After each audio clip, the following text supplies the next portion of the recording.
Canada revenue agency CRA ने साल 2026 के लिए टैक्स ब्रैकेट और उन पर लागू होने वाली टैक्स दरों की घोषणा कर दी है। आज का हमारा वीडियो इसी बात पर आधारित है कि टैक्स रेट में हुए ये बदलाव आपको कैसे प्रभावित करने वाले हैं। लेकिन वीडियो शुरू करने से पहले हमारे channel Canada immigration and world को जरूर सब्सक्राइब कर लें ताकि आपको हमारे आने वाले सभी वीडियो की नोटिफिकेशन मिलती रहे। शुरुआत करते हैं आपके बेसिक पर्सनल अमाउंट BPA से, जो साल 2026 के लिए तय किया गया है। साल 2026 में आपका BPA होगा $16,452। ये राशि टैक्स फ्री होती है। अगर आपकी कुल सालाना आय $181,440 से कम है तो आपको BPA की पूरी राशि का फायदा मिलेगा। कनाडा में वर्ष 2026 के लिए नए संघीय फेडरल आयकर स्लैब कनाडाई नागरिकों तथा स्थायी निवासियों परमानेंट रेजिडेंट्स दोनों पर समान रूप से लागू। वर्ष 2026 के लिए कनाडा सरकार द्वारा निर्धारित नए फेडरल टैक्स ब्रैकेट इस प्रकार हैं। 1. पहला टैक्स स्लैब $58,523 तक की आय पहले टैक्स स्लैब में आती है। इस पर 14% की दर से संघीय आयकर लगाया जाता है। 2. दूसरा टैक्स स्लैब $58,523 से अधिक और $1,17,045 तक की आय दूसरे टैक्स स्लैब में आती है। इस श्रेणी पर ओटावा सरकार द्वारा 20.50% की दर से कर लगाया जाता है।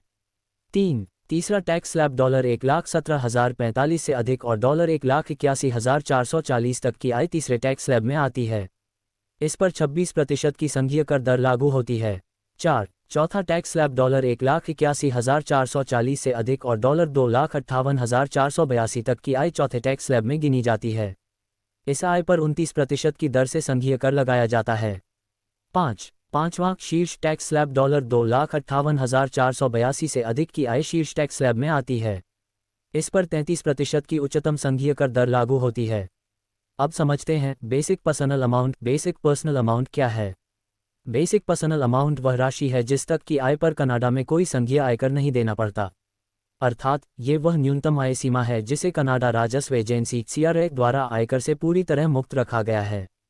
सरल शब्दों में कहा जाए तो इस तय सीमा तक कमाई करने वाले व्यक्ति को संघीय स्तर पर कोई टैक्स नहीं देना होता। Friends, now let us talk about FHSA क्या है। What is FHSA?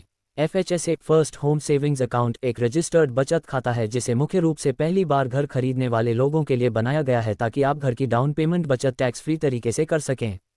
Canada tax deductible योगदान। FHSA में किया गया योगदान आमदनी से घटाया जा सकता है। टैक्स डिडक्शन यानी टैक्स कम देना होता है।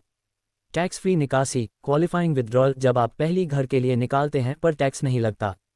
2026 के लिए FHSA योगदान नियम कॉन्ट्रीब्यूशन रूल्स। वार्षिक सीमा एनुअल लिमिट $8,000 प्रति वर्ष। हर साल आप FHSA में अधिकतम $8,000 जमा कर सकते हैं। आजीवन सीमा लाइफ टाइम लिमिट, कुल योगदान मिलाकर $40,000 तक, इससे ज़्यादा लाइफ टाइम में योगदान नहीं कर सकते। Carrying forward unused contribution room, अगर आप किसी साल पूरा $8,000 योगदान नहीं करते तो बची हुई रूम को अगले साल भी इस्तेमाल कर सकते हैं, लेकिन एक साल के लिए अधिकतम सिर्फ $8,000 कैरी फॉरवर्ड हो सकता है।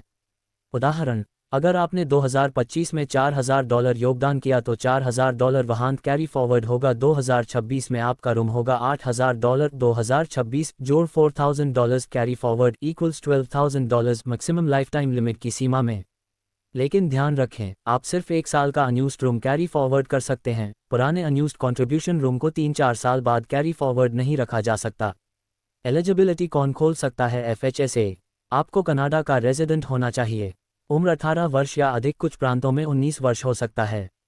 आप या आपके स्पाउस कॉमन लॉ पार्टनर पिछले 4 कैलेंडर ईयर्स में पहली बार घर के मालिक नहीं रहे हों। इसका मतलब यह है कि आप पहले जैसे घर के मालिक रहे हों तो आपको 4 साल तक वेट करना पड़ सकता है। FHSA कैसे काम करता है? How it works. आप FHSA में पैसा डालते हैं, वह पैसा बढ़ता है। Investments interest tax free. जब आप अपना पहला घर खरीदते हैं तो क्वालिफाइंग विथड्रॉल टैक्स फ्री होता है। कनाडा महत्वपूर्ण बातें। FHSA कॉन्ट्रीब्यूशंस RRSP या TFSA की तरह टैक्स डिडक्टिबल हैं, यानी टैक्स में राहत मिलती है। क्वालिफाइंग विथड्रॉल पर टैक्स नहीं लगता घर खरीद के लिए। Unveiled end, FHSA lifetime limit is $40,000 and annual limit is $8,000. Thanks for watching. Do subscribe to our channel. धन्यवाद।